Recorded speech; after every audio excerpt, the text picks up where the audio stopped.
Bismillahirrahmanirrahim. Elhamdülillah ve salatu ve selamu ala Resulillah. Allah subhanahu ve ta'ala aytdi: "Ve enne mesacide lillah, fela ted'u ma'allahi ahada." Derslikte meşitler ul Allah'ın yurtları, ham alar Allah'nıqı. Meşitte bir qaşanda bütün iş bilen meşgul bulmağız. Yani fela ted'u ma'allahi ahada.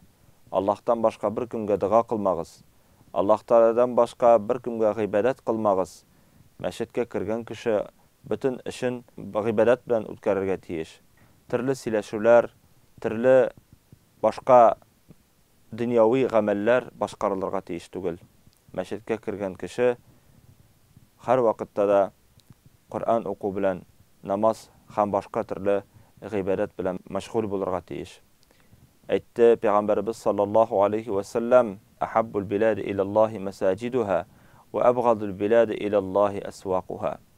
Allah Teala'nın en yaratkan orunları yer yüzünde nindi deyip sırasağız, ol Allah'ın yurtu meşitler dedi.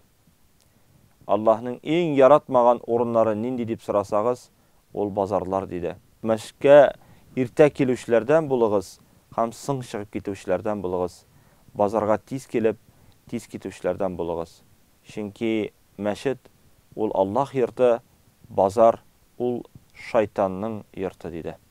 Şan köre muhtaram gaziz kardeşlerim, özügizden gıybedetlerinizni meşitte kubrak utkarıga tırışığız. Meşitke bargan kişi ol Allah'ın konağı. Selamu aleykum ve rahmetullahi ve berekatuhu.